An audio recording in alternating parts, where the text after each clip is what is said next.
Alors, ce qui est important de retenir chez Luna, c'est qu'on est spécialisé vraiment dans la médecine régénérative, ce qui va nous distinguer vraiment des concurrents, en proposant des solutions qui vont vraiment stimuler la production du collagène dans un premier temps, et puis aussi stimuler la production des antimicrobiales peptides.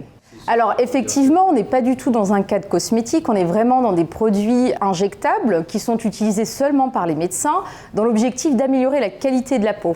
Les médecins vont pouvoir utiliser ces traitements pour les patients à visée esthétique, mais aussi pour des cas de brûlure extrême. Nous avons une solution qui est assez innovante, qui va pouvoir régénérer les tissus pour pouvoir cicatriser les plaies. Donc, avec cette étude de faisabilité, on voudrait prouver l'efficacité de notre gel qui va protéger la peau contre des bactéries, des virus. Et pour faire ça, on préfère un partenariat avec l'Université de Genève où on a trouvé les plus grands experts dans l'area.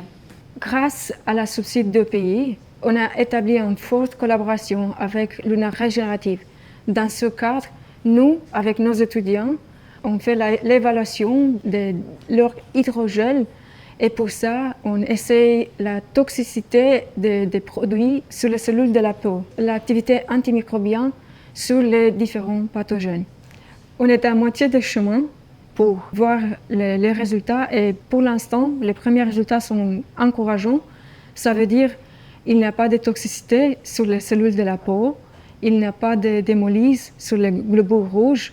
L'étude de faisabilité a commencé en mois de mai et ça terminera en mois de décembre. Grâce à ces résultats obtenus, on peut demander une subvention à l'INO-Suisse qui aidera d'incorporer l'hydrogel avec des exosomes dans une bio-encre.